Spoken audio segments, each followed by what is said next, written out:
I bow to all the seekers of truth. The other day, I told you a little bit about the first center called as Mooladhara chakra and Kundalini, which is the residual consciousness in the triangular bone called as sacrum. As I told you that this is the pure desire power which has not yet been awakened and is not yet manifested within you, which resides here waiting for a moment to arise and to give you your second birth, your baptism. It makes you appear. It gives you your self-realization. This pure desire is to be one with your spirit. This, unless and until it is fulfilled, those who are seeking will never be satisfied, whatever they may do. Now this first center is very important because this was the first center that was created when the primordial being started doing the job.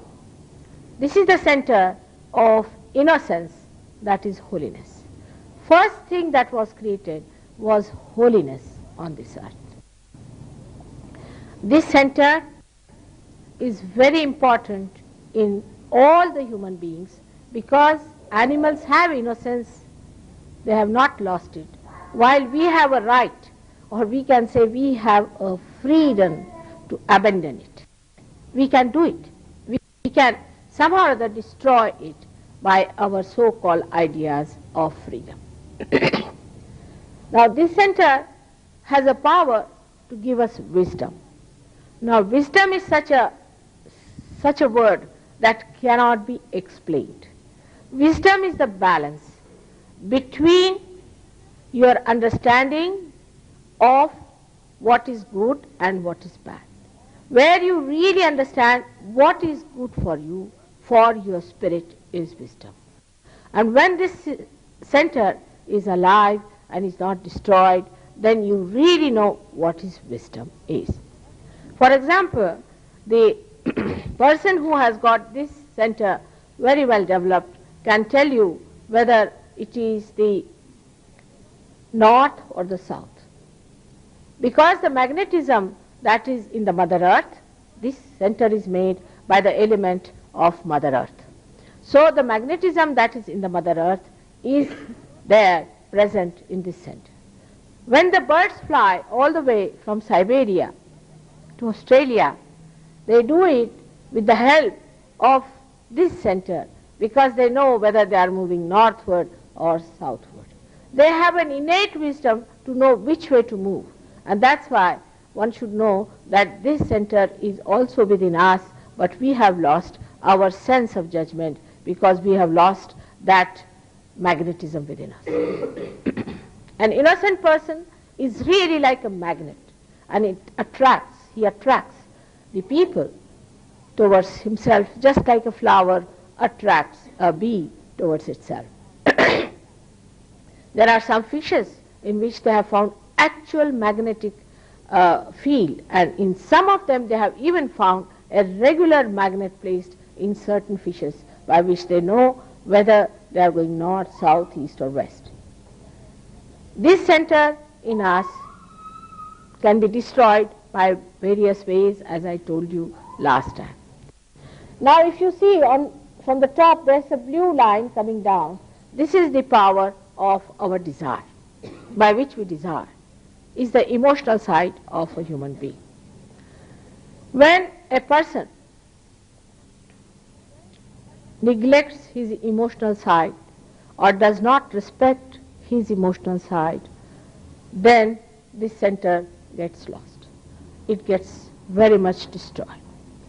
The emotional side in these modern times is not well understood by human beings. I'm sorry to say, but it is very true that when you destroy this center, first thing that sets in is impotency or overactivity, like the rapist and all that are created because this center is neglected.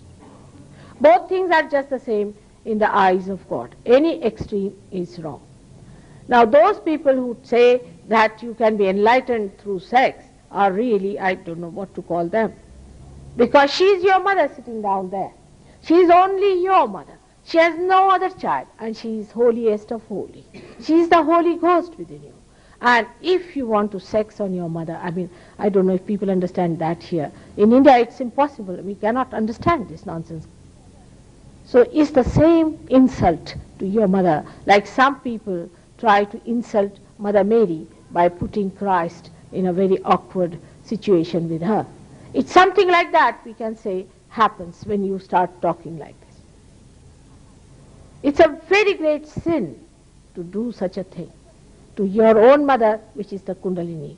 And that's why the other day I told you, I have seen some people have Kundalini, which is all the time tossing her head and breaking her whole body and just feeling so helpless because she's made so weak, because the holiness from a person is vanished. Our idea of holiness has become so perverted, and to add up to that, we have now gurus to tell us that it's a very good thing to do, you'll go to heaven. Actually, they are very honest, they say you'll go to bottomless pit, and bottomless pit means hell. Why do you need a guru for this? Actually, you have mastered this art. In England when I went, I was amazed that they have sex they talk of sex and sex and sex, morning till evening. I don't understand. Like all impotent people talk, you see. That's how they go on talking about sex all the time. It's nothing but sex. It's so filthy. So filthy.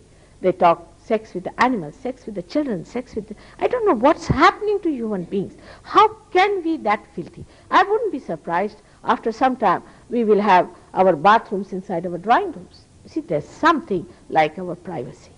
Something like our drawing room where we meet people.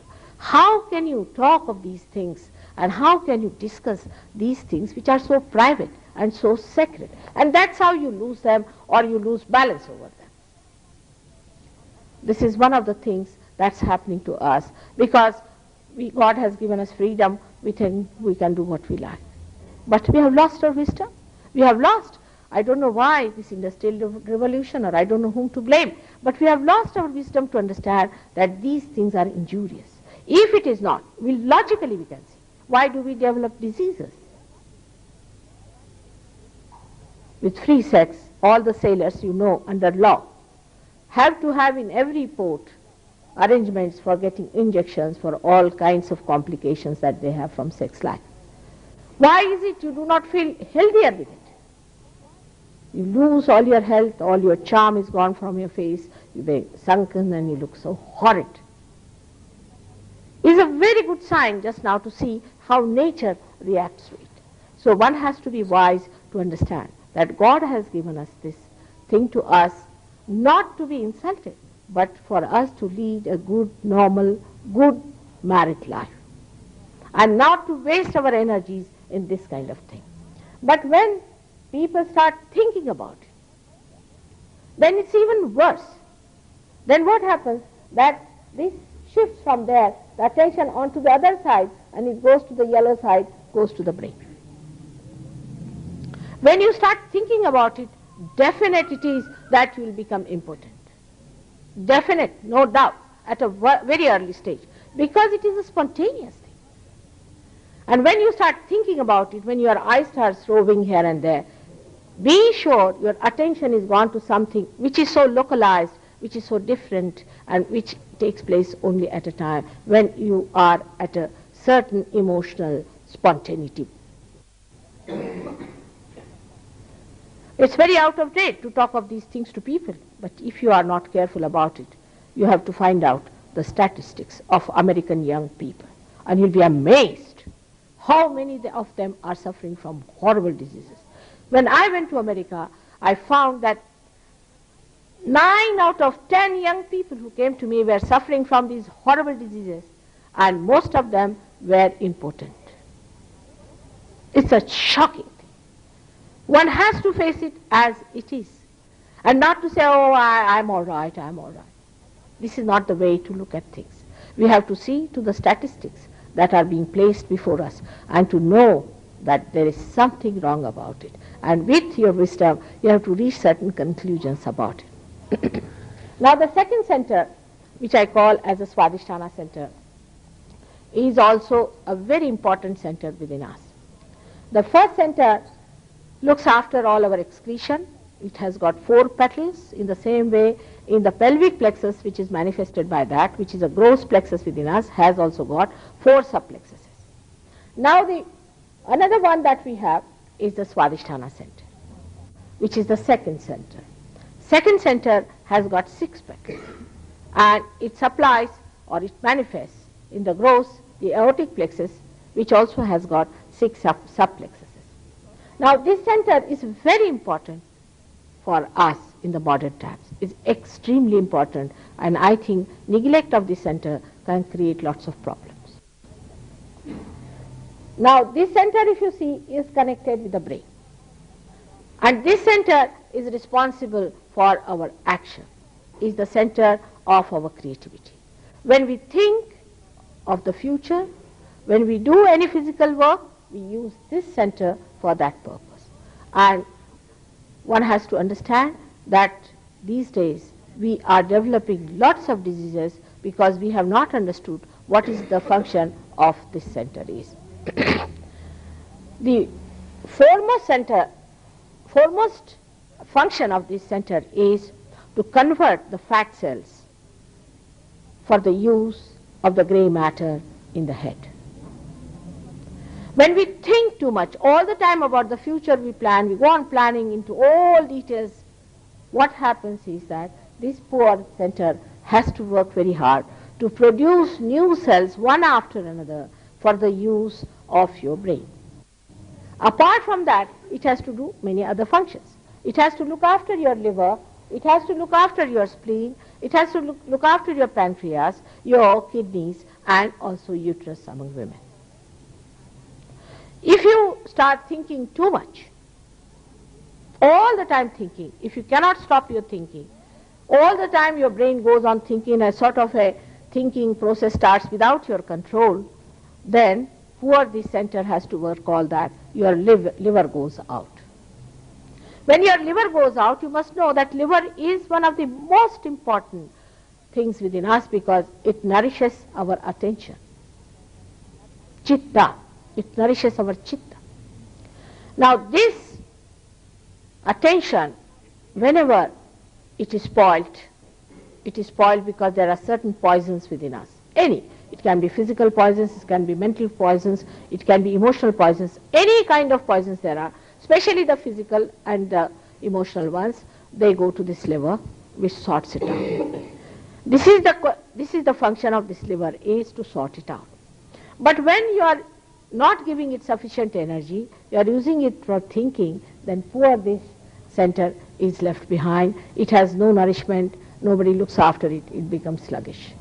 When it becomes sluggish, all the heat accumulates in the liver.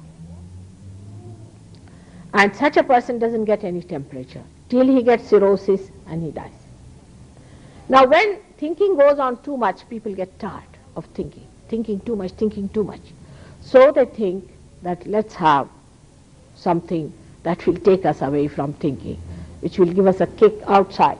So they take some sort of a drug or a drink or alcohol and all that. All the saints in the world have said that alcohol is very dangerous for life. The reason is it goes against our awareness.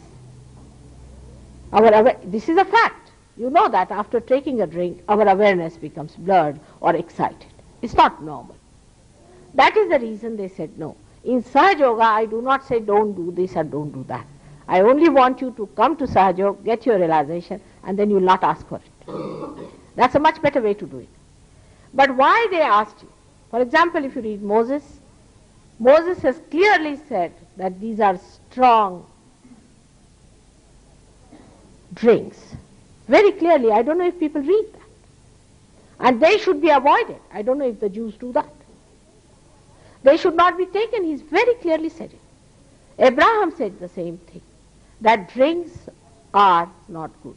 Why all these prophets talk about it? Because they are all born in that green patch of ours. They are all placed in this green patch where we get our sustenance, which is 10. We have got 10 sustenances within us, like the gold has a sustenance that it does not tarnish. In the same way, human beings have got 10 sustenances. And these 10 sustenances are represented by great prophets. The principal is called as Adi Guru in Sanskrit language, the primordial master.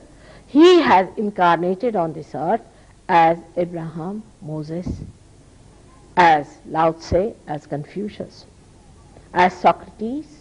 Recently he has been as Sainath of Shirdi, not the other fellow, and other great people have been like Nanaka, Janaka. All these great saints came on this earth to tell us how to keep in the center, how to keep our sustenance, how to be human beings. As carbon has got 4 valencies, we too have got 10 valencies. We have to maintain those 10 valencies within us. That's what they came to tell us. But you see, if anybody says now, don't drink, half of the hall will be empty. If you say you cannot have free sex, 5 people will walk off. That's the problem. Here nobody likes to know anything about it, but it's a dangerous thing to do. Whatever it is that you have to keep in the center. You have to be in the center. And how to keep in the center is not to go to extreme, be moderate. And moderate life is the best way. But even if you have not been, doesn't matter. Kundalini is at this point in such a force that whatever you might have done, you get your realization quite all right. So it's a different point. But what I'm trying to tell you is this, that why these people said so. Why they said, now Muhammad Sahib is another one who said don't drink. He's one of them. He's just the same. There's no difference. There's no difference between Moses and Muhammad Sahib. I can prove it to you on vibrations. You can yourself know through vibrations that they were the same people, said the same thing. There's no difference of any kind. It's only people are fighting, I don't know why. I just can't understand what is there to fight between these two. They were just the same, preached the same thing, and when Moses crossed the river and the bridge was made, that bridge is the bridge which is symbolic of the Kundalini that creates for you to cross this void within us. It's very symbolic. They have worked so hard to tell you what is sustenance, where we have to be in the center. Because if you are in the sustenance, as he said, that only a thread of this Kundalini rises. It is not one thread that should rise. Actually, I've seen in people, the whole of it goes up like that and stays there in many people. But the trouble is, it rises because there's no space to rise. We have finished off with the Swadistan and with the another chakra which is in the center, which is the color is wrong. All right. In the center, that is the called as Nabhi chakra, means a navel center.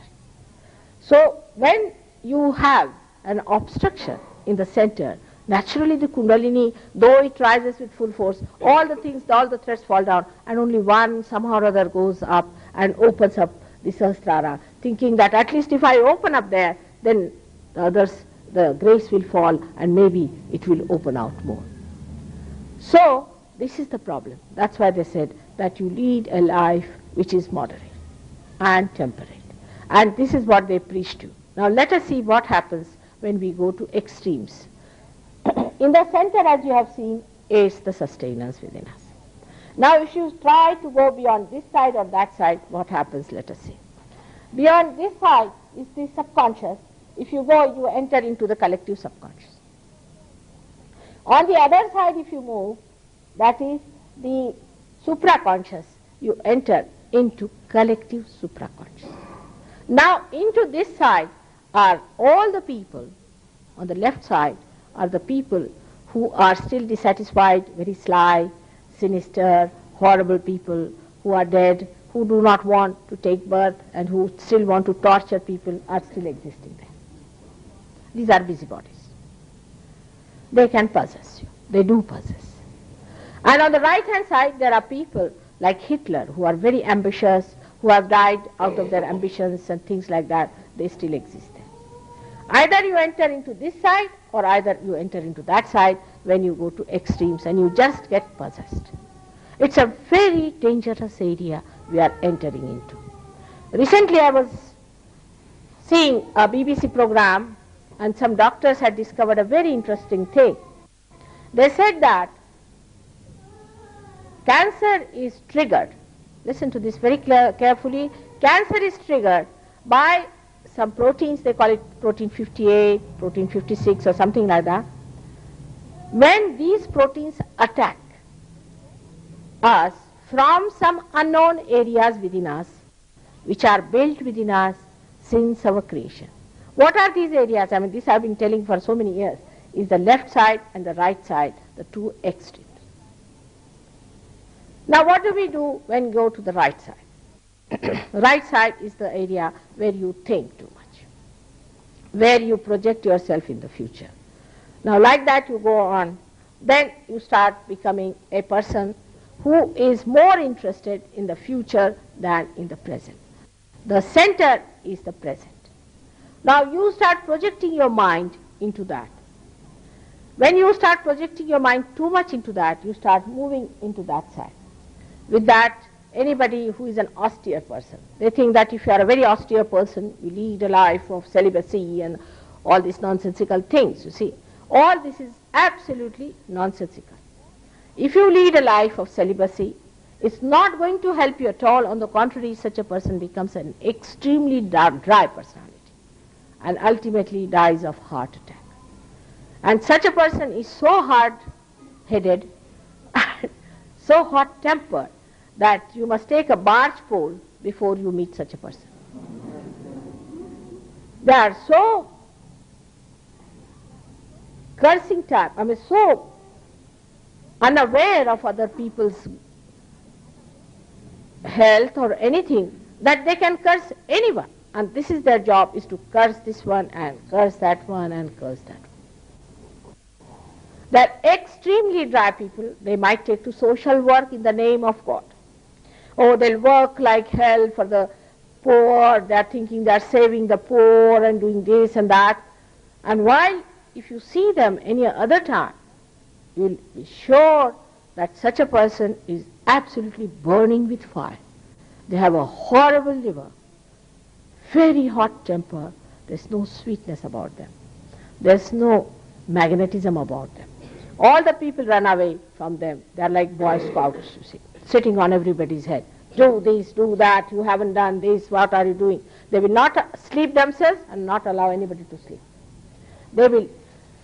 They think that everybody is supposed to work under their thumb, and these are the people who are very ego-oriented, as shown there, are the people who move on to the right-hand side.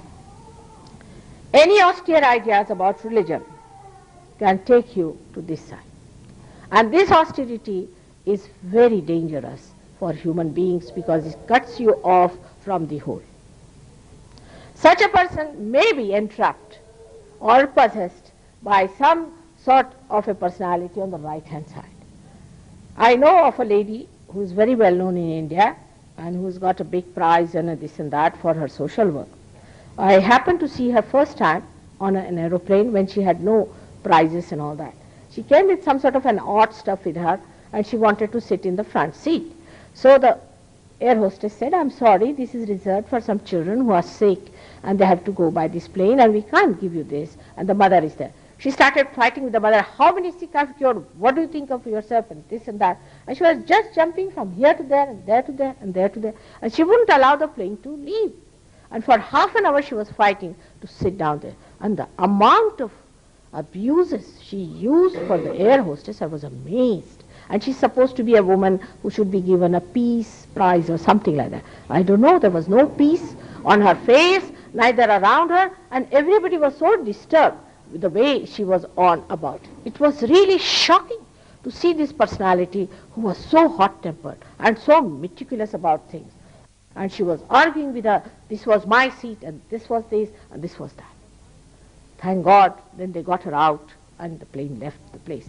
But I'm telling you, such people can be so frantically hot-tempered, and can be so unaware of your presence there that you have to be very, very careful with them.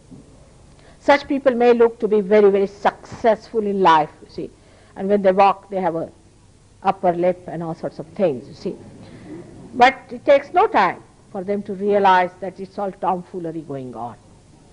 This kind of ego orientation can lead you to nothing but stupidity. A person can be extremely stupid and he doesn't know he has been, how stupid he has been, because he says, what's wrong? You see, a gentleman came to see us and he had a wife. She was only 16 years of age and the fellow was 80 years of age, you see. Naturally, I felt he must be the grandfather, you see. So I said, is she your grandmother, granddaughter? So my husband pinched me. He said, that's his wife. I said, really? I said, I'm sorry, I didn't know she was a... What's wrong? I can have a wife who is 2-year-old. What's wrong in it? I said, nothing wrong. Only thing, people will laugh at it. That's all. All sorts of stupid things people do in this world. And they think, what's wrong? This is the best way to get along with your stupidity, till they discover that you are the greatest stupid person going wrong. Now this stupidity comes from this ego going up and surrounding your brain completely. You cannot see anything else. You just see yourself. My room, my house, my. You cannot see that there are others, that you owe some sort of a relationship to others, that you have to be kind to them, that you have to share things with them. You all the time think about yourself. And such people get possessed by supraconscious style. What happens in spirituality with such people? They start feeling their body is lying here and they go up and sit on a tree. They think it is realization or enlightenment. Just imagine. This is nothing but a supraconscious spirit has entered and taken the body away and put it there. I told you 3 Americans coming from America, and they were known to be very big scientists. They came to see me and they said, Mother, you have to teach us one thing. I said, what? We want to fly. I said, fly? You are already flying. What do you want to fly? They said, no, but we want to fly with ESP. I said, you should not do that. Because if you do that, then you are enslaved by these spirits. And you do want to do that, to be enslaved by these spirits? Yes, whatever it is. Enslavement or anything, we want to have this and we want to get this by which we fly. I said, why? They said, because Russia is doing it. And Russians are doing experiments with ESP, so we should also do. I said, if they are going to hell, are you also going to go to hell? They said, yes. What's wrong? I said, nothing wrong. Go with 2 running jumps. You can go very fast there. But as far as I am concerned, I am not for it. I am not going to doom your life forever. So then they asked me, I asked him, who has sent you to me? They said, one Patanjali. You see, there is a fellow called Patanjali who is a journalist. I said, this Patanjali has sent you? Yes, he has sent us to you. He was the man who used to leave his body and run all over the places. He was a journalist, you see, so he used to get the news before anybody knew. And he used to run out of his house, and the wife was so surprised that one day he brought some sand. And he said, yesterday, you know where I was? I was on the Juhu beach. From there I brought the sand for you. She got such a fright, and he used to shake before any photograph of God or Christ or anyone. He used to shake like that. So she brought to me, she said, this fellow is shaking. I don't know what's happening. He's rattling. Is it Parkinson's thing? I don't know what's happening. And here in the night he disappears. I lock up everything, still he disappears. I don't know what to do. And it's very shocking. He said, sometimes I go and sit on a tree. I said, really? So I told him that you are possessed. He said, Mother, please take cover. I don't want this nonsense. You don't know where I will land up. Tomorrow I'll be anywhere hanging in the air. I don't want to do that. And maybe that my body may not come back. And this is what people are doing now, is to take out the spirits. When they take out the spirit from a person, you see, they keep it with them. Like the children, small children die in their sleep.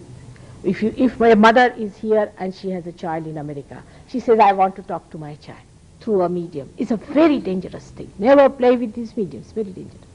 And such a mother I know in Switzerland, she did that to a child, and the child died in America in her sleep, because the distance is such that where there is day, there is night. And she was doing this in the daytime, and the child was sleeping. And she talked to the child, she heard his voice, everything she did, and the child died. Never go near these people who deal with spirits, is said by all the great people of the world. But we are not bothered. You see what's wrong? We go to spirits, to ESPs, to our elders who are dead, to our brothers and sisters. Why bother them? Now they are dead. Let them be free, as it is you tortured their lives when they lived on this earth. Now why don't you leave them free? Let them go and take their births. But we are not satisfied. We say, no, we must talk to them. We have planchets, we hold hands, call spirits and do with them. But do you know what happens with them? First of all, no realization. Very difficult for such people. Even if you get realization and all that, you have lots of problems. I have seen people go mad with it. Because these spirits are dirty things. Supposing you have called me, I am an Indian. So now you are exposed to India. You must know you are exposed to India. And you have no control over the people who are coming down from these areas, and you are just encouraged. They possess you. They possess you, your family, everything. And it's a fact that these horrible things that act or that call or that try to show that they are helping you are the people who are just taking money from you. But they are going to be condemned much worse than anyone. The people who are mediums, who are clairvoyant, they use these things, and all this, we'll call these gurus from Tibet. There's nothing like that. Anybody who is a realized soul will never do that. Any realized soul will never come into anybody. No guru can come into anybody. Take it from me, because they know the value of freedom. They will never do it. It's a very mean thing to do. To them who are dead and to yourself who is living and is such a beautiful thing created by God. You get possessed by all these nonsensical things, black magic and this still smart. And I don't know how you educated people can take to it. Perhaps you are very naive. I would say that. You are naive. Because in India we know this thing. We know all this. We know all this materialization and all business. We know very well. Of course, I mean, the young people do not know now, because I am an ancient person. We all knew about it. We call it Bhanumati. We call it Preta Vidya, Smashana Vidya, Bhuta Vidya, and there are books and books about it, what these things are done. They, black magic and voodoo and all sorts of things that you call it. But you have no knowledge about it. Now, for example, we put all our dead bodies in the church. This is very dangerous. I don't know. Who told, where is it written in the Bible? I don't understand. Why should you put your dead bodies in the church? All right, if you want to have a church for the dead body, let them be alone with the dead bodies. You are living people. Why do you sit on top of dead bodies there and have all these devils coming on you and sitting on your heads? Only a realized soul is the person who should be buried in a church. Only a realized soul. In India is a custom that all people are burnt except for a realized soul. Because they never try to possess anyone. They never try to disturb. On the contrary, they help in so many ways. They are not the people who will just come to disturb your life or to give you some encouragement. Sometimes you feel very happy also with that, because you feel that your, you can say, your responsibility is taken over. They have taken your responsibility and you feel quite relieved. In the beginning you feel quite nice. It's a good sensation. Oh, I feel peace within me. Because somebody else has come into your house and he is going to use all your house and you will be left behind. And then you become a recluse. Such people will find they'll put the cloth in the mouth like this, look like that, and they're very much frightened and afraid. Of course, before me they shake like this. All sorts of things happen. Now there's another trend about it. If you say that these are possessed people and this and that, so the left side ones are even worse. Left side ones are the people who go into the spirit business very much, but there are two types of spirit business. One can give supraconscious and one can give even subconscious. And subconscious is very easily available because they are busybodies, all the spirits on the subconscious area. They are busybodies and very mean and sly and dirty people. For example, a woman dies young without marriage. She would like to trouble a married woman. She's jealous. And that's why there are certain rules and regulations in our life one should understand, by which you should avoid all this nonsense. Take your psychology itself. Psychologists do not know what they are facing. They treat mad people. I told you about Freud. He was half-baked because he only knew about this desire, power of desire, which he called conditioning and all that. But he did not know there was another one, which is our ego. So he said, you take out all your conditioning. You don't have any conditioning whatsoever. So where do you go? You'll end up in what's wrong? Ego-oriented. Then you form another cult by saying, we must destroy our cult. You go on saying to yourself, oh, you are good for nothing, you are useless all the time. Kill your ego. So you become a recluse. These two things happen with the extremes of this movement, of this center. Through this center, you either go to the left or to the right. Now what is the real thing? This is the center of creativity. Creativity and the knowledge of the divine. Knowledge of the divine is when you get your realization, you get these cool vibrations of the Holy Ghost. And you have to know how to raise the Kundalini of others, and you have to know how to correct yourself, you have to know how to know all these centers, and also you have to find out all the absolute questions you have got within your mind. This has to happen to you. This realization has to happen, because this is in your own right you are having. Now you are a human being and you have to become a superhuman being. I am not doing anything about it. As I say, I am just cashing your bank accounts. But if bank accounts are so much on the left or the right, it's rather difficult. You have to give lots of grace marks and sort of overdrafts are there. So one has to understand that better be in the center. Not to go to these things. Why? Why?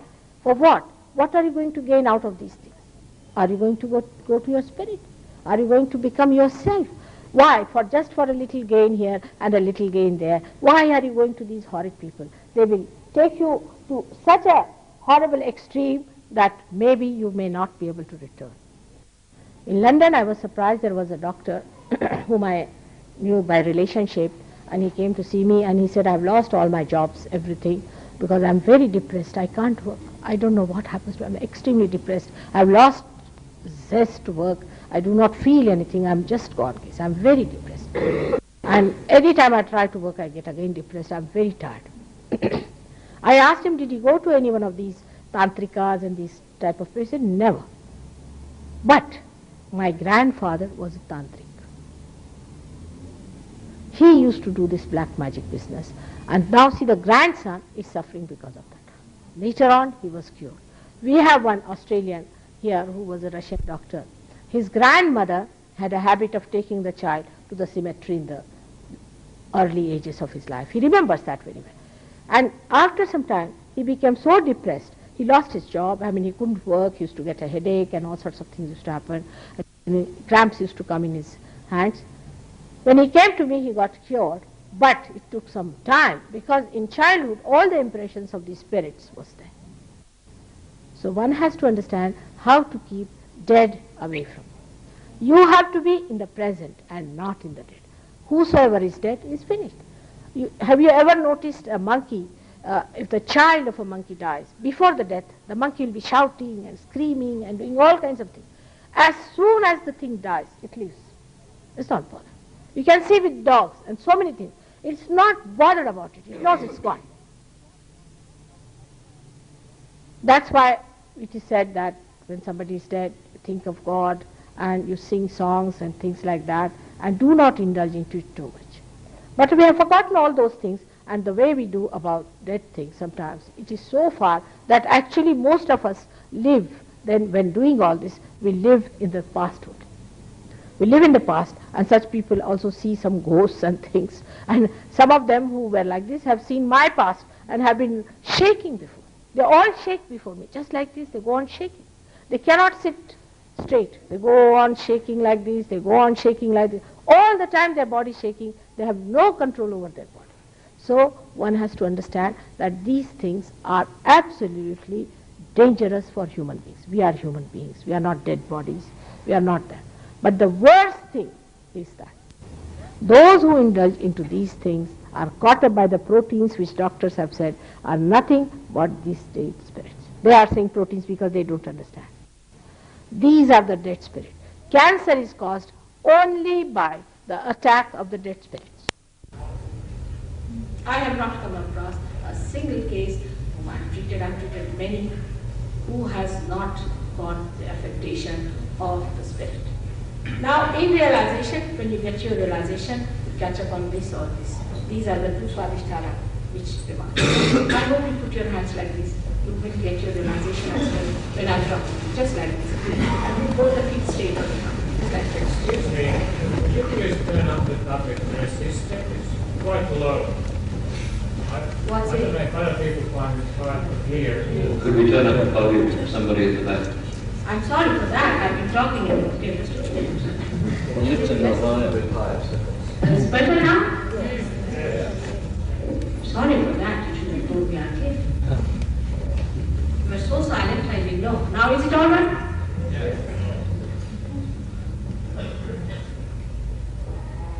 Now, I was telling you that when you put your hands like this, first the cool breeze starts blowing. Alright? But when you have got your realization, when you put your hand on somebody to test it, you catch on this one. That means it is unauthorized. Unauthorized working of the demand.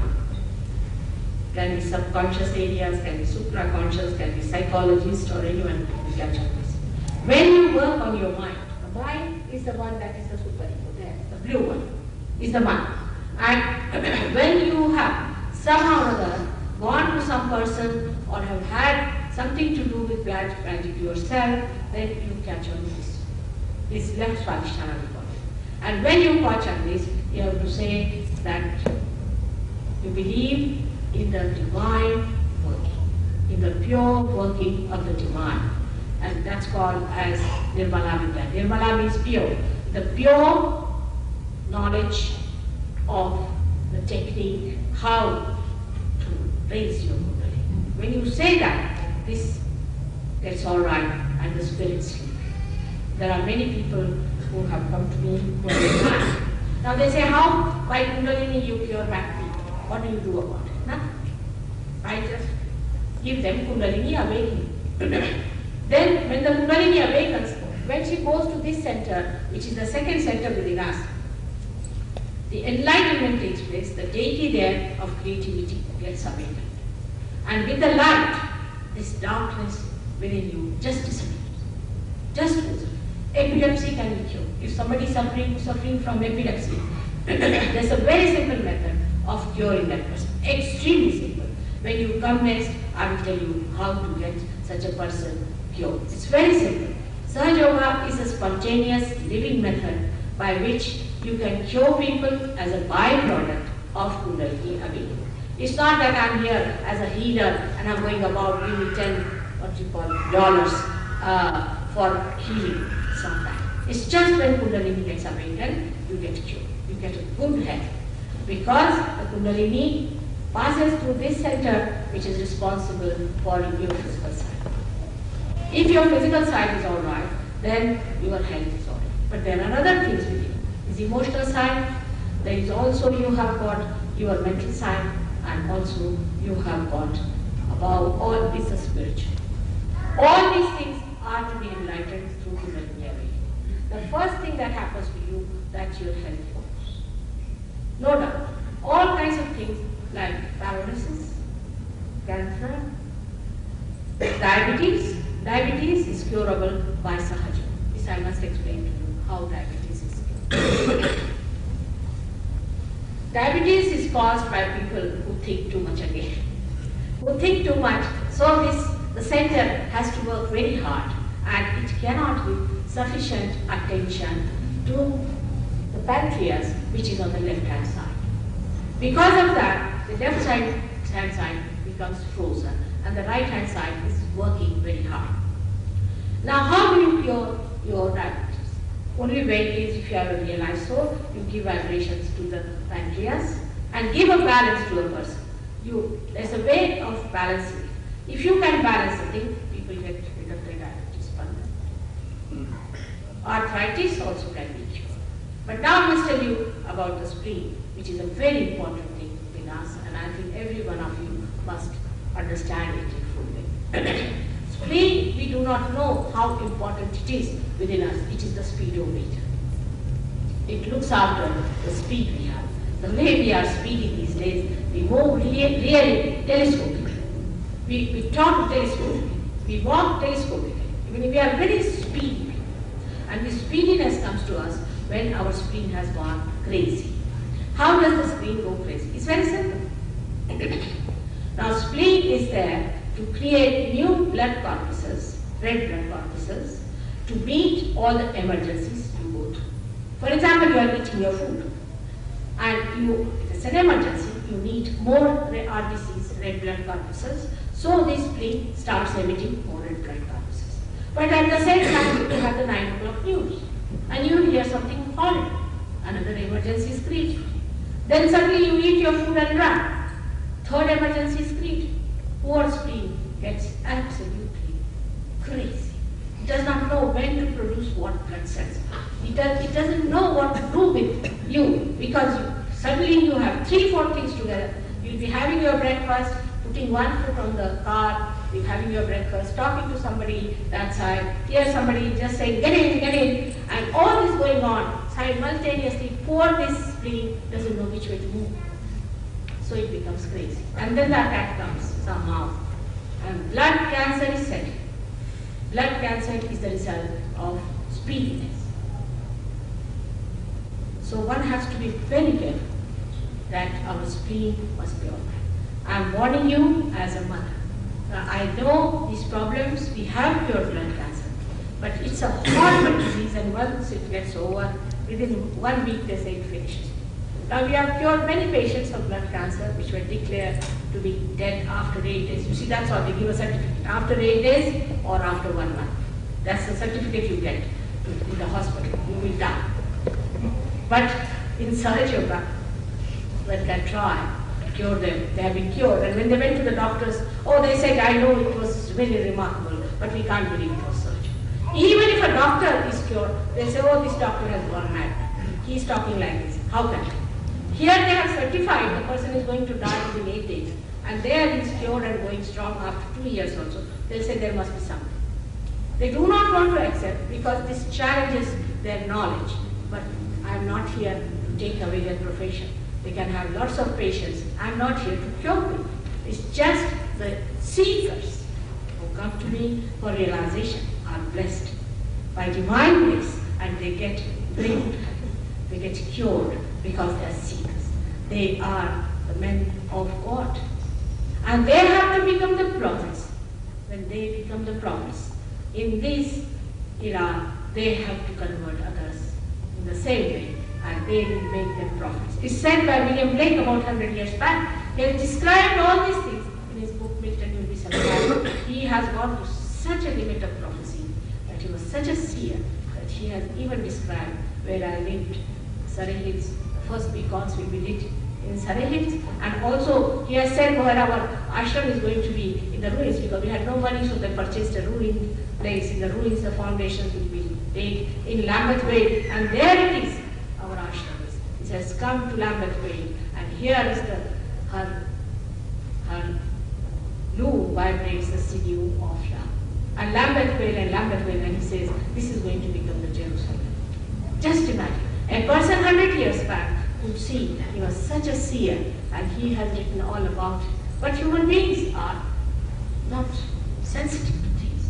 I went to see his exhibition. He was a great artist. I was amazed. They were just seeing how he has shown nude women in the hair. Just imagine. You went there to see this. I mean, this is like you went to see a flower show, and there you are picking up all the filth and dirt. Is this the way you look at beautiful things? See for beauty and think of beauty. And then you are beauty. Why should you desire exotic things in life? Why should you not desire something that's so beautiful and that is your spirit?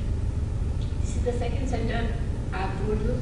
This is the one which limits our religion in the sense of a sustenance, not the religion the way you understand.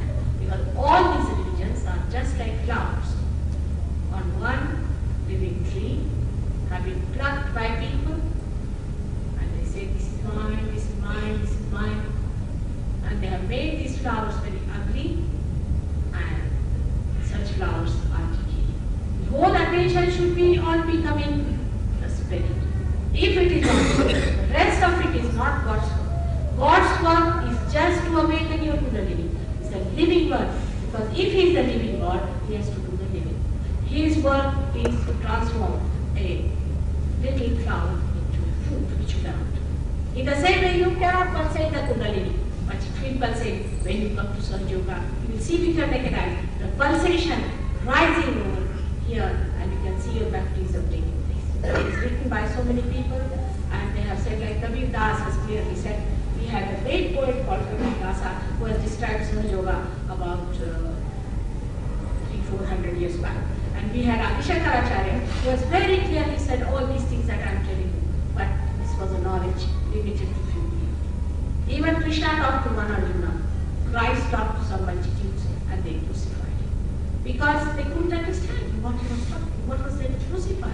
They did not recognize. Moses, how many people recognized him? Abraham, how many people recognized him?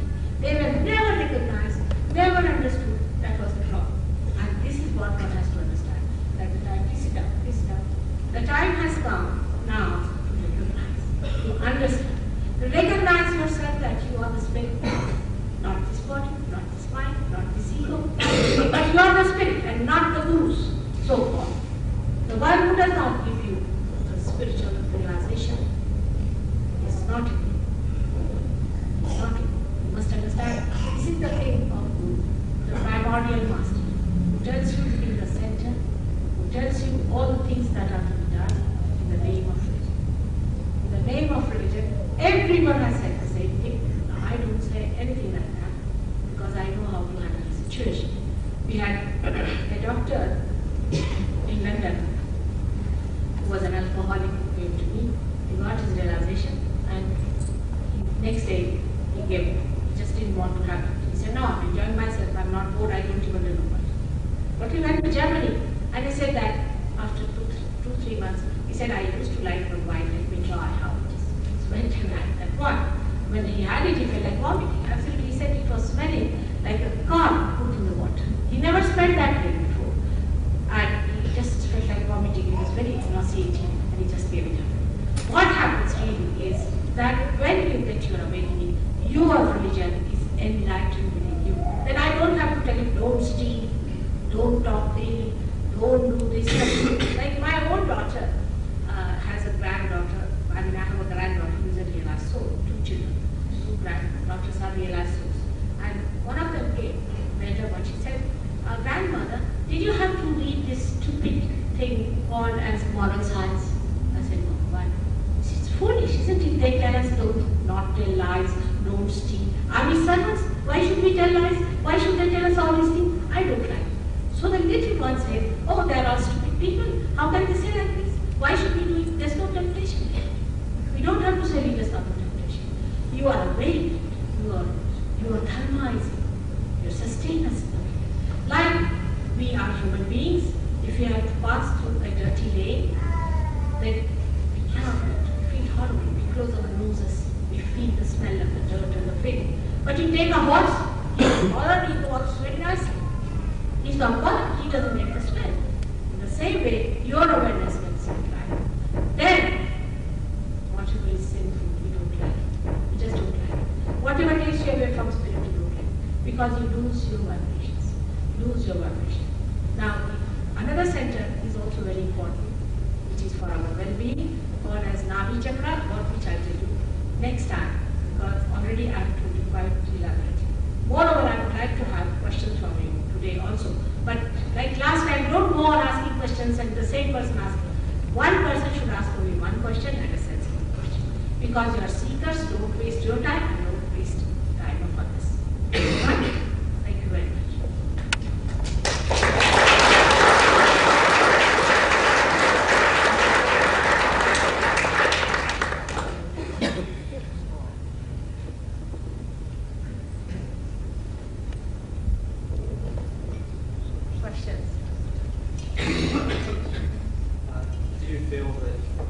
Reincarnation is necessary in another earthly body until realization is gained. Is reincarnation necessary until realization?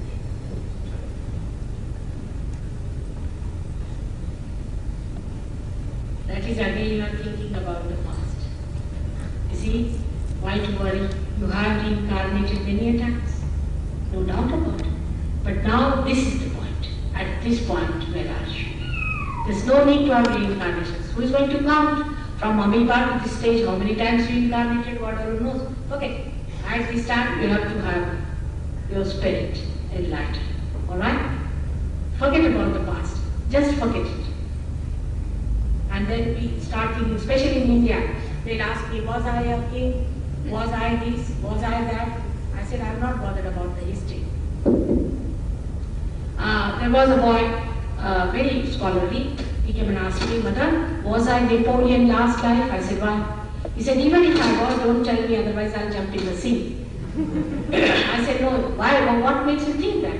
He said, because I'm very ego-oriented, my ego is colossal, and another point is I'm very good at drawings. So I think these two combinations are only possible in Napoleon. I said, no, you are not Napoleon, don't you worry. He said, otherwise I'll jump in the sea and take another incarnation. So don't worry about these things, alright? It can be quite deviating. There is a big show going on everywhere. What was my last life? Somebody said you were in Egypt. So what does it matter? Whether you were in Egypt or Timbuktu, what does it matter? You see, this is a big story going on. People pay money. Now tell me what is. And they are telling also very nicely about these things. See? You must ask the person, what was you last time? Must have been a donkey. Otherwise, why are you taking money for this? Sir, after the epilogue, the serpent power. Have you read? Have you read Sir Arthur? Ah. The serpent power. I've read it, Baba. I don't know what to say. I don't know how he wrote. I mean, there is no honesty about it. Really, I tell you. There are so many books. I've seen such a big books. I was surprised how could he write such books without knowing anything. Anything whatsoever. He's so confused, contradictory, all that. But how could I always had a great admiration for Western people that they were honest. Whether they did wrong or they were thieves or anything, they were honest about it. But this fellow, I don't know from where did he get such courage to write about Kundalini without knowing a word about it. Horrible. Absolutely. All these books, so many, like this Gopi Krishna's book I read, is like a person coming from a village and putting his hands into the plug and saying that I got a shock. He doesn't know anything. They're so naive, not only naive, but in his case, I think he's not entitled. He is not suitable. You have to be a very holy person to do that. You have to be compassionate. You have to be love. You have to be pure. It's all money-making propositions, I think. Write about Kundalini because it is unknown. It's just money-making propositions. Everything is a money-making proposition these days. In the name of God, in the name of religion, in the name of Kundalini, in the name of all that is holy, because there is no authority that will catch you. And poor people who are seekers, who are true seekers, who are innocent, who are simple, are caught by that.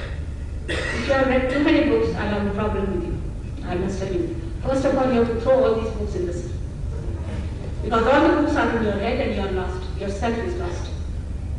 I really tell you, it's very true. This one is standing here with the same thing. He gave me such a bad time for some time. He was shaking and he had all sorts of things happening to him when he first came to me. And he had read all the books from A to Z, from this side to this side, and this side to this side. There's no book which he left. I said, now at least leave one book for me to read. Is there a difference between the awakening and the realization? There is a difference between awakening and realization. It's true. It awakens, it passes. You can see with your naked eyes. Many people, when there is obstruction, you can see. It passes through various chakras, you can see. In some people, it is so slow moving. Otherwise, it takes just a split of a second. But if there is obstruction, you can see it. And the awakening has taken place. But the breaking of the Sahasrara is the realization where you get cool breeze in the hand. If you don't get cool breeze in the hand, at least you must get cool breeze here. Many people. Sometimes this center is very bad in many people. Then you don't feel it in the hand, but you must feel it here. But still, it's just the beginning. Just determination. Like Christ has said, that some seeds fell on here and some seeds fell there. It happens like that. So awakening is not the end of it. just the beginning. It has started. And then realization is established. First, when the Kundalini goes over this chakra, you get a state called thoughtless awareness, where there's no thought in your mind. It's very easy to get. This is the center of Christ. It goes above that. When it passes through all these centers of Moses and Abraham and all that, it passes through the center of Christ, and it passes through this Brahma when you get your baptism, then you feel the full breeze in hand. But it may be sucked back into the places where there's a problem. Because with me I have seen people get it just like that. It flows like a great river in flat. It happens. But then sometimes it comes back. But once it is awakened, we have to learn how to establish it. It's a very good question, my child. We have to do. There's one school of thought regarding enlightenment that advocates, or doesn't advocate, it says that enlightenment can be a static process. This is what you've described as a dynamic process. School of thought describes enlightenment as a static process. What you've described is a dynamic process. Yes, it is not static. How can that be? It's a living process.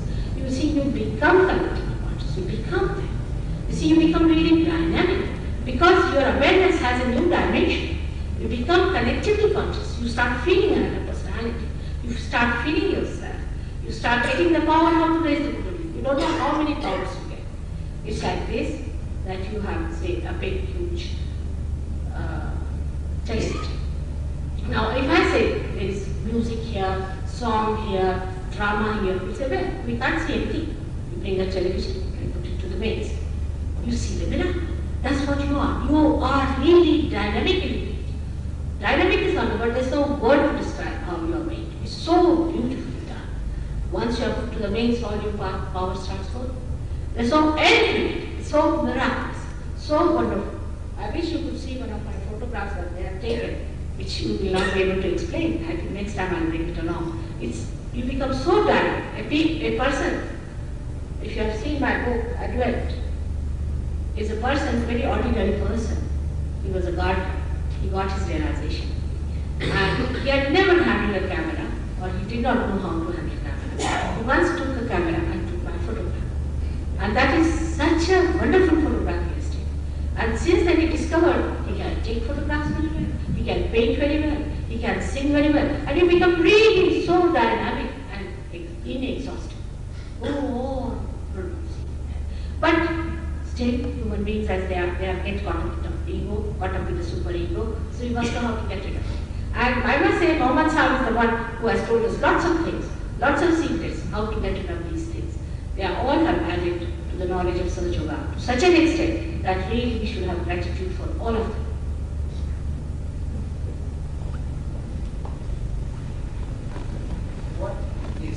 What is the difference between the mind or consciousness and the spirit? And is it the spirit or the consciousness which is enlightened?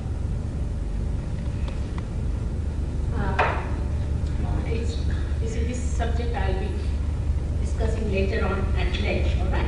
But the spirit is the one that resides in the heart, which is the reflection of God Almighty. By knowing the spirit, only you become collectively conscious, and that's why you know the universal being, which is God. This is in simple terms. And the other is mind, is that black thing you see there. It's the mind, which is the conditioned stuff called as suffering. And the intellect is the one that is on this side, is the ego, Mr. Ego. And so it's all limited stuff within ourselves. So wisdom is very different, and wisdom is in the center of it. That's a very different thing. So all these things I'll be explaining later on when I'll be discussing all these points, alright? Could you just repeat what you were saying before about the thumb? Yeah. Couldn't hear it properly. You see, these fingers, as you see there, you have seen them clearly, are suggestive of the centers that are within us. Now, this finger, if you see the thumb, has got the same color as that. So when you find a burning on your fingers, on the thumbs, or you find numbness is even bad, because numbness is a suggestion of death, or say towards death. or thinking of death, all these things. Like I've seen people from Sweden, young people, they all have none figures. When I felt them, I said, what are you doing? Young people. They said, we are planning how to commit suicide. This is the result of their affairs. Just look at that. Young people from 17 to 21 are just planning how to commit suicide. And there's a competition between the Swiss and the Swedish. So, and these days, Swiss are higher. Now, this thumb is responsible for this set. If you have a problem in your liver, you feel this, plus this. Nabhi is the set. You can see that. Now, I think you have got the book. Please buy the book from these people, which is, of course, is at a very nominal price, whatever they have taken for printing, and go through it and see for yourself what it is. All right?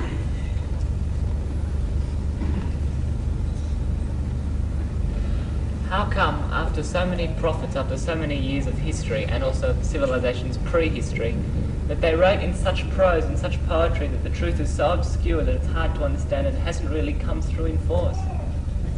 Well, after so many prophets that have been writing so much, why is it that it's all been so hidden and the truth has been very difficult to see? You see, there, it is very difficult. Human beings are really, I don't know what to call them, because they never understand, you know. What Christ, they didn't allow him to live for 4 years. I mean, what to do? Abraham, Moses, you know what they did to them. All the prophets, what you did to them. We have so many good gurus in India, and in Rangoon I know one, very good one, and also in England I know one, but they are hiding. They don't want to fix you. I've told them, I asked one of them to go to America with big coaxing, everything. I paid his money. I said, please go and work because I cannot go to America. Within 3 days he ran away from New York and came back and said, Mother, I can't do this. They do not want their spirit. They want other things. They want money, they want this, they want that. You see, they have never understood before, they have never recognized before. That's why Christ has said one thing, that I will forgive you anything that you have done against me, but against the Holy Ghost, nothing will be forgiven, because you will know what is the Holy Ghost is. Recognition is the most difficult thing for the ego.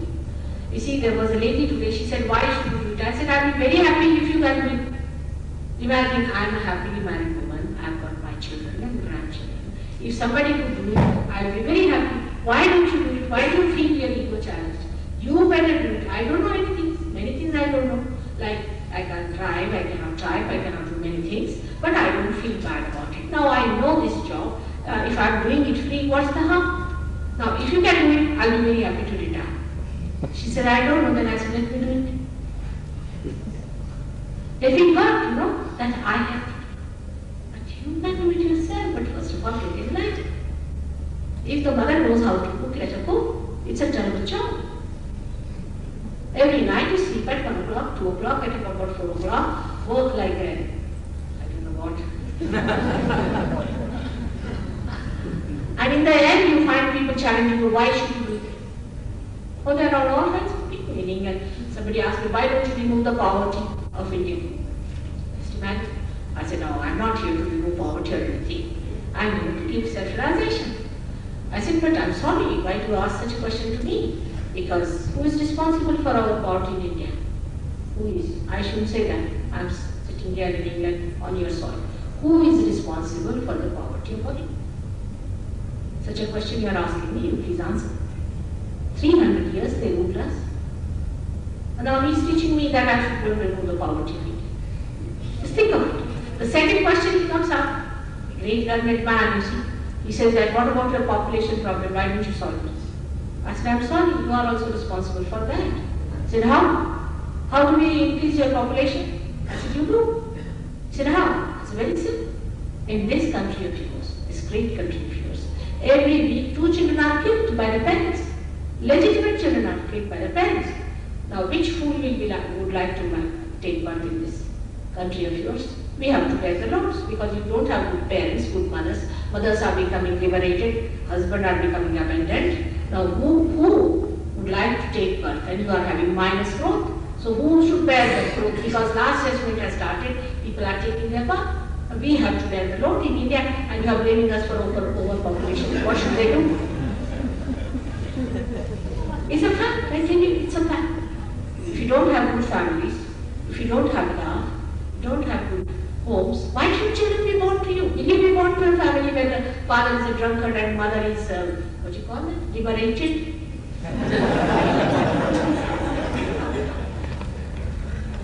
Why should such people produce children? I don't understand. They don't. In Germany, they paid so much for a woman to produce a child, but they don't want to produce. They are funny ideas. And in India, if a woman doesn't get a child, she go to all the holy places, to all the saints, and she do everything to get a child. See the difference. So who is responsible for our overpopulation? You please tell me. So prophets are not responsible, the human beings. They never discipline you. To me also, I don't know how many of you are really going to settle down. But I'll see to it. I'm quite I've learned lots of things in my last lives and I'm quite an expert. Yes? Excuse me, can you tell me what was an alignment into the fact that a child in our home might be 18 months old and come from a very good home, a nice background, spiritually advanced and in good, set up and where there's good food and the right things and not drinking drugs and so forth. Why this child is in the second year of life and then riddled with cancer of the kidney? How does that happen? When this child has had no, what she's getting into the world of being upset or emotional disturbance or drinking or smoking or anything. Why does the child, what I think what she describes as a good home with all the balance, dharma and so on, why does that child 2 years of age die of cancer? No, I must see the child. I'll be able to tell you, I'm sure. If I see the child, I'll see. Because it's a very, hypothetical case you are giving me. I would like to see the child. Not I'm saying you get cancer because you lead a bad life. Not at all. Sometimes very good people get it. They get affected by it. Say there's a mother who's very strict. Don't do this, don't do that. Why don't you get up early in the morning? This, that. All the time speaks of the child. The child doesn't know what to do. Disciplining, you see. And then somebody comes in the house and goes, why did you say like that? Why did you spill the thing? Why this carpet is more important than the child? The sofa set is more important than the child. Then the child gets upset. It's very important. The child is not given proper attention, neither proper dignity. He's treated just like somebody who's a nuisance. Then can the child, such a child can't blood cancer. If the mother is extremely strict, and some children are slow, so let them be slow. Some children get up early in the morning, some get up a little late. Why make them such good citizens from their child? As it is, you are very great good citizens. Let the children play. Let them enjoy themselves, and you enjoy them. Let them live like flowers. We don't. We try to discipline them. And this disciplining is responsible for the teenage problem in all these countries. Detected at the age of 4 months when the child has really just been lying in a crib. There's no drama around it at all. Hello, I see my child. I know you are upset about it. But if I see the case, if I had seen the case, then I would have answered all your questions. It's very hypothetical, I'm saying. It could be something like that. I mean, people can detect, they cannot cure. There are cases like that, many cases. There are some great souls are born on this earth, they take the load of others and die. Also it's possible. There can be anything. If I have seen the child, I would have told you. But just now, the patient is not before me, it's so hypothetical, you understand that, see. But if I have seen the child, I would have told you. You'll be amazed now. Recently, somebody showed me a photograph of a child who is born realized. He's such a mature child. And his mother is taking a divorce. And the father is an alcoholic. What will this poor child do? Just think of it. He is a born realized child. Or he may take the load of his parents and may something happen to him. He may. It happens to many children I've seen. They take the load of their parents. Especially if the parents are quarreling all the time. The children take the load. That's why they go mad. It happens. You see, anything can happen to them. There are viruses in the thing. Then virus is another kind of a possession. There are many things. You cannot blame God for that. I know your worry is all right, but you do not know who was in the house, how it happened. You cannot say. It can be some sort of a thing, all right? If you tell me the whole case, privately I will tell you what was the reason, all right? How does the Kundalini become awakened? How does Kundalini become awakened? That's it. That's what I'm going to do. That's the $1 million question. I'm never saying that because of your wrongdoings or anything, that these things have not. It can be any reason, but some of the reasons are these.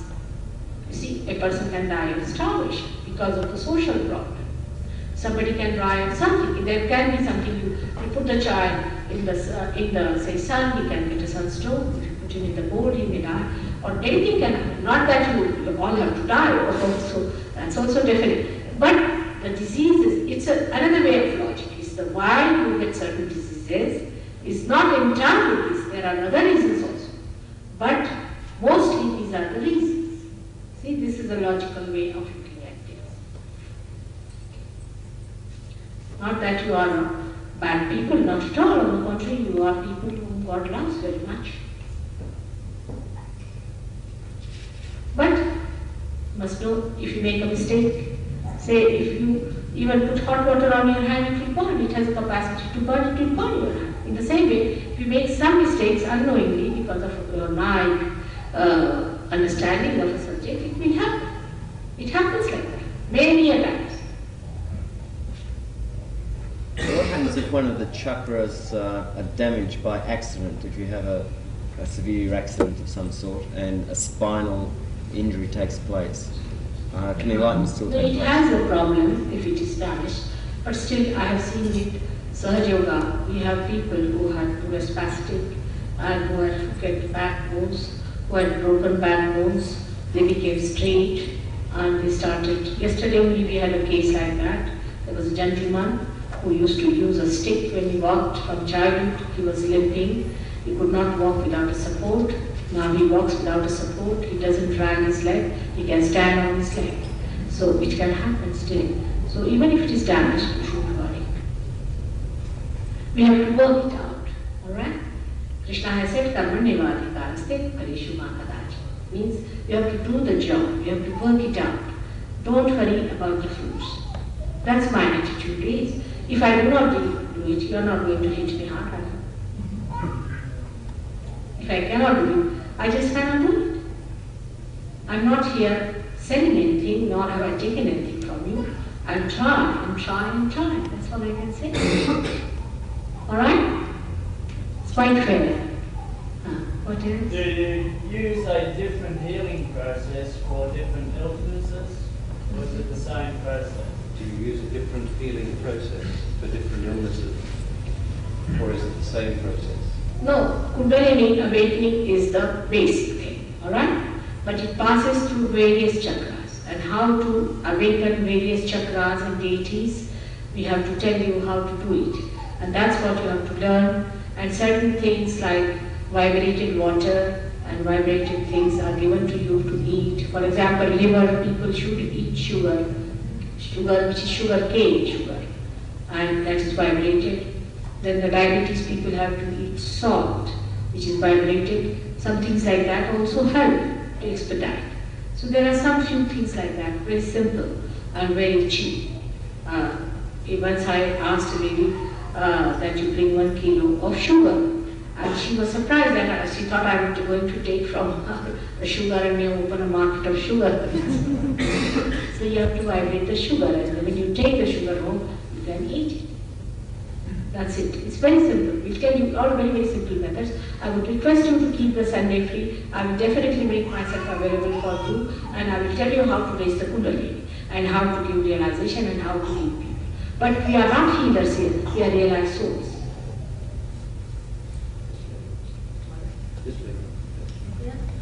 Can you tell me what home did I do with the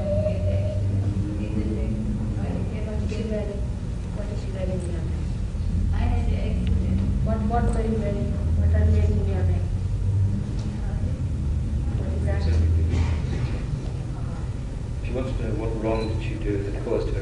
No, she may not have anything any wrong, but I will tell you what is the matter, but in private. But I'll tell you what happens, how the accidents take place. Accident takes place because there are some spirits who are trying to disturb. They are there. The negative people are there. Not necessarily that you have done any wrong. There's a big fight going on between the divine and the negative. And they'll always try to harm a seeker. From the very childhood, a seeker is attacked. The better he is, attacked more. It's very common, I've seen it. But I'm here to cure it. I know it happens. It's very bad. But they are doing it. And they do it all the time. They're just waiting. Even when you get your realization, when you go out, they'll capture you. And they'll put ideas into your head. They do all kinds of things. So this is one idea you should take out from your mind, that if there is any pain or any trouble, it is because of your wrong or any mistakes. It can be the negative forces which are acting on you, which are working it out. Even on the road, you will find one spot, you will always find an accident. But if you are a realized soul, if you even meet an accident, then you do not get into trouble, and nobody gets. If you are in the car, or in the bus, or even in the train. It is an experience of many people. You are always saved. This is the difference. Because all the angels look after you. Why do negative forces want to harm people? I can't understand why they would do that. You better go and ask them. Well, I would if you could, but I don't understand. You see, they're sadists. They enjoy hurting others. They're sadists. They like to destroy. They are destroying forces which are at play. They're all trying to destroy us in many ways. We have to be conscious of them and understand. They're very subtle and they're very attractive. You do not know. Now the destruction is not going to come from outside. It is going to come from within.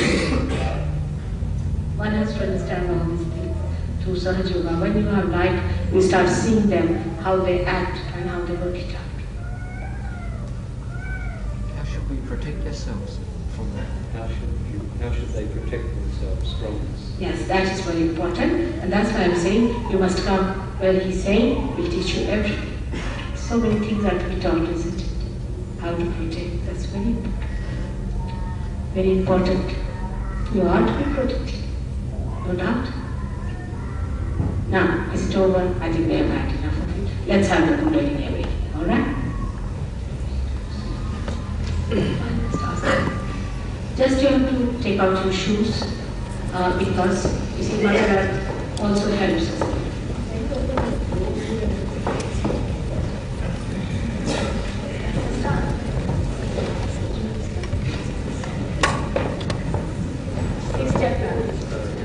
Institution Star of David, we should say. This one is the Star of David. This one is. But how many understand?